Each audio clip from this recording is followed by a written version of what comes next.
Good afternoon, everybody. It's a pleasure to be here with you today to demonstrate Ocean Protocol. I'm Alex Napheys. I am the Community and Growth Lead for Ocean DOW. Ocean DOW is a grants DAO that focuses on the long-term self-sustainability and growth of the Ocean Protocol. So, here's the clicker. So, today I'm going to talk about the milestones Ocean has achieved in the past with the launch of Ocean v3 and the traction to date, and what's up next for Ocean, including data farming and Ocean version v4, which includes data NFTs, among other things. So a brief history to start of the inception of Ocean Protocol. So we started with our two co-founders, Bruce and Trent, with Ascribe in 2013, which was IP built on blockchain. Then in 2015, with BigchainDB, which really focused on treating data as a tradable asset. And then in 2017, the launch of Ocean Protocol. Ocean Protocol's vision and mission is that data is a new asset class. And with data being fairly priced and people able to securely share, safely share, and get paid for the data that they're providing. This is the confluence of blockchain, AI, and data. This confluence is the future of the data economy. So what's the current status of the data economy? So from big tech all over the place, we always talk about this, Microsoft, Facebook, Amazon, Google, the world's leading companies are all data-centric. It's interestingly enough, they're currently up to 90% of that value, that those companies' value rely on IP or data. This potential market is absolutely huge. McKinsey predicts that the data economy will be valued at 13 trillion by 2030. So this data, this can only be unlocked if the existing data economy challenges can be solved. So what are the main problems? What are the main challenges? So people don't feel comfortable sharing their data. And they don't know how to value their data or price it. As a business, there's potential risks in sharing your data, whether that's losing competitive advantages or the violation of data privacy regulation. And as a consumer, sharing data means losing control and privacy. This is a disconnect between data consumers and providers. This has led to data becoming siloed and value extraction controlled by the hands of these big data monopolies. This is the current state of the shadow data economy. So what if data could be traded openly and the costs of sharing could fall drastically? If so, we could unlock a new data economy, break down data silos, and open access to quality data. This is the founding idea behind Ocean Protocol, the connective tissue between data consumers and providers. Ocean works to give data publishers the control over their data and share the way they want and monetize on their own terms. This promotes data sovereignty and steers data from the shadow opaque data silos that we know to date into open and decentralized transparent markets. And most importantly, allows data to be treated like an asset that could be traded. These are the benefits that Ocean brings to the table. The Ocean Marketplace, which is an out-of-the-box customizable data marketplace, new revenue streams by recognizing dormant data, the price discovery of data using AMMs, and the compute to data. More on these benefits later. So let's see what's under the hood and how the tech stack works in parallel with how the tech stack works in the lens of the Ocean architecture. So we have three layers. We have the L1, which is the network layer, which are the Ocean smart contracts. These are EVM compatible and were deployed on Ethereum, Binance Smart Chain, Polygon, and with a Polkadot deployment coming soon. And this gives us, we have this vision of a multi-chain future and giving our users access to go to transact where they feel so comfortable. Oh, I need to go back.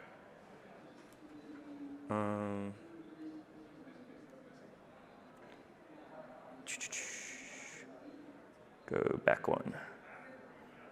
Cool. Thank you. The second is the component layer. So we leverage the Ocean React hooks, the Ocean JavaScript and Python libraries, as well as the Graph and our metadata cache called Aquarius. And on our user experience layer is the Ocean Marketplace and people building dApps on top of this stack. So the 5 key features in the Ocean protocol are the Ocean Marketplace, data tokens, initial data offerings, compute to data, and the Ocean DAO. So the Ocean Marketplace is essentially the storefront for data. So imagine Airbnb, but instead of houses, it's data sets. Anyone can publish arbitrary data sets and sell data on their own terms. We're just starting to see new and novel ways people are looking to publish and use cases for these data sets on the marketplace. In just the first month of the Ocean market, we've had 60,000 transactions, 35,000 unique visitors, and 275 data sets published. We're extremely focused on driving and developing programs with more potential data publishers. Second is data tokens. So when a data set is published, the Ocean market, when a data set is published on the Ocean market, data tokens are minted. Data tokens are essentially a container that gives access control around a data set that the publisher can define around a data set that establishes the access control.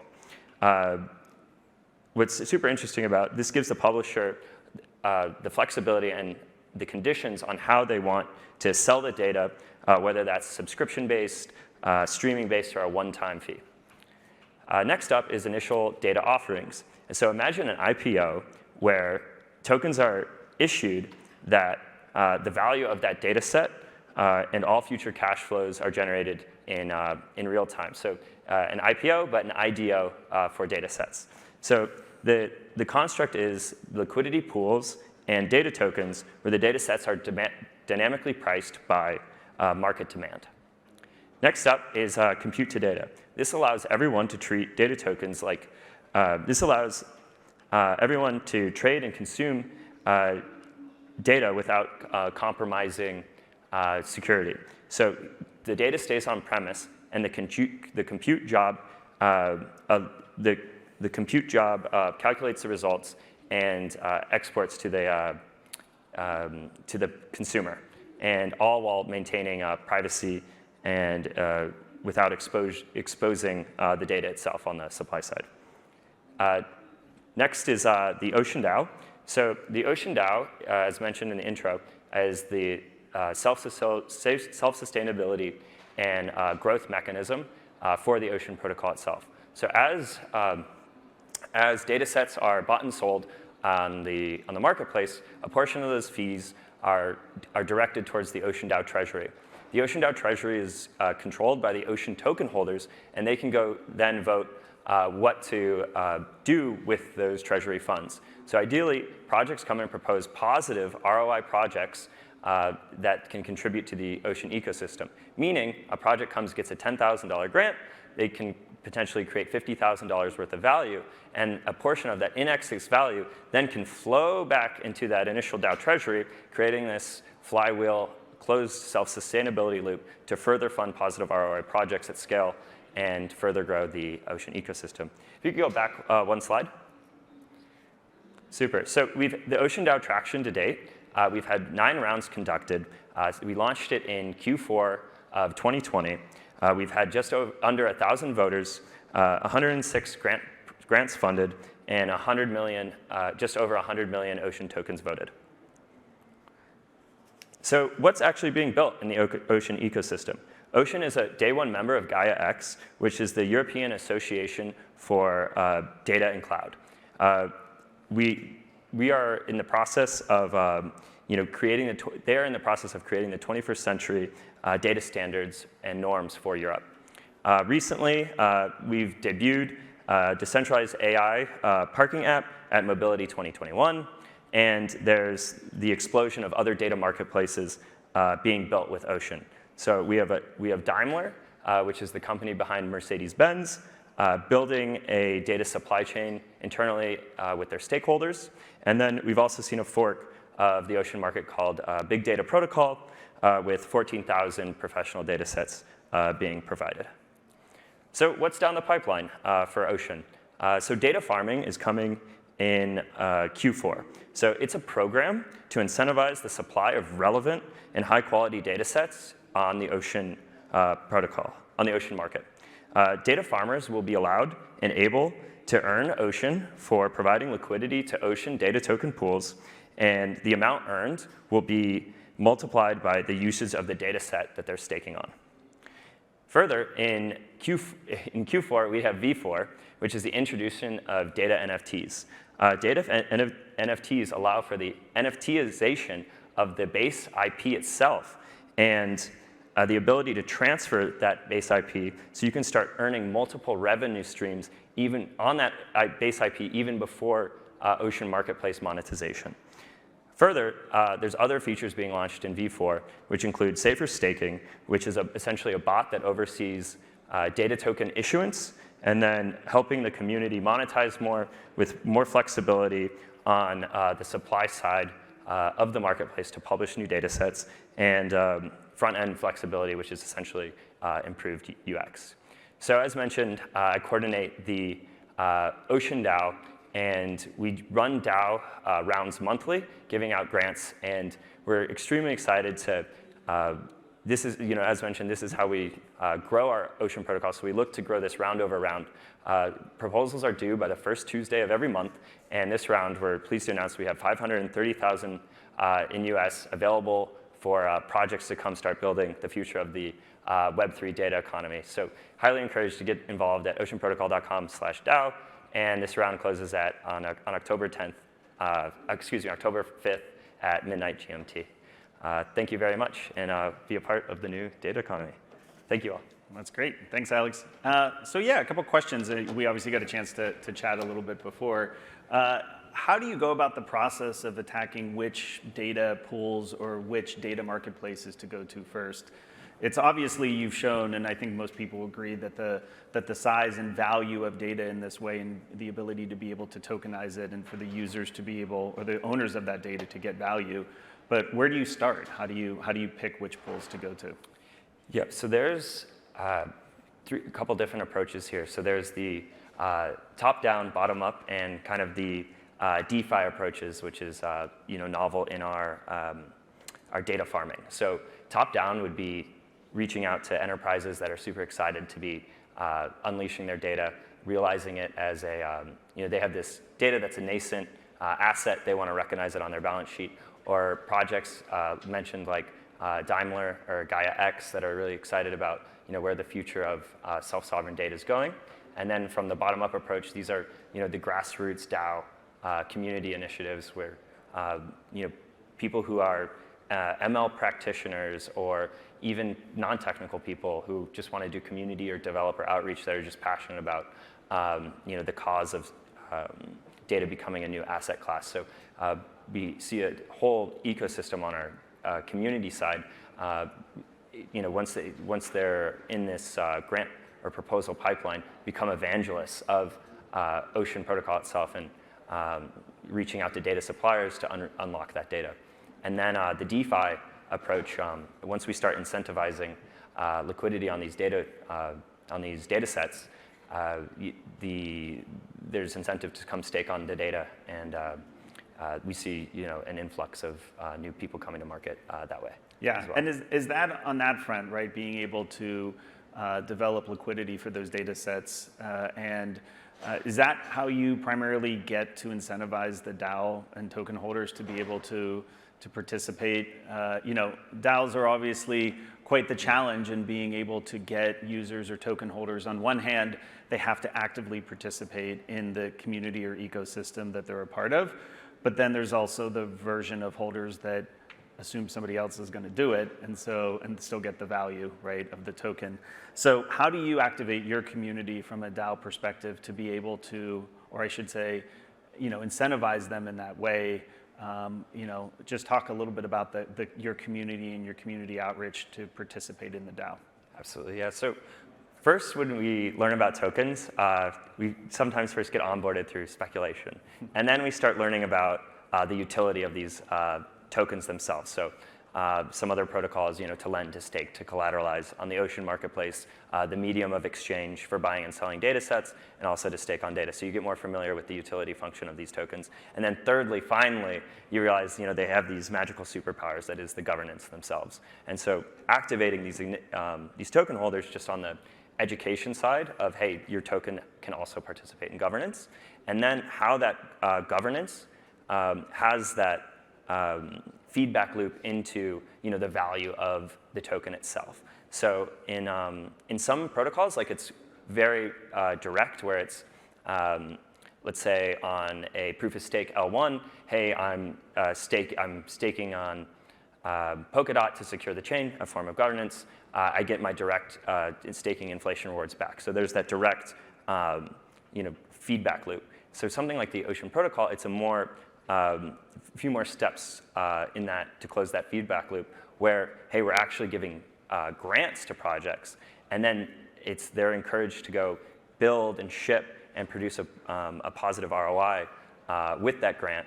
And then with that, hey, maybe they can create more total transaction volume on the marketplace itself, which then can drive more fees to the treasury to then go fund more positive ROI projects. So that closing that feedback loop is really important to educate why, hey, we should participate in the governance of the Ocean DAO. So, but yeah, as people get onboarded,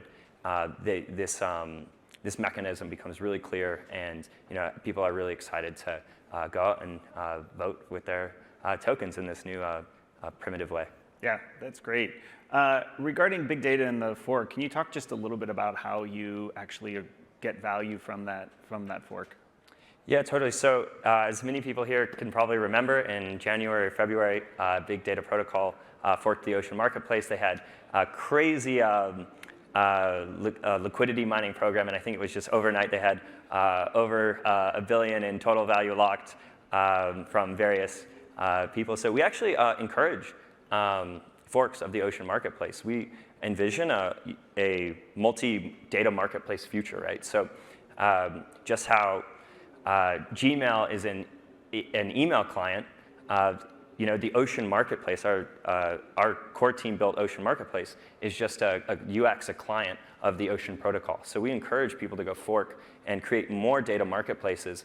And we just envision this multi, if not thousands, of marketplace future, and each can curate to a different beachhead, whether that can be neuroscience data or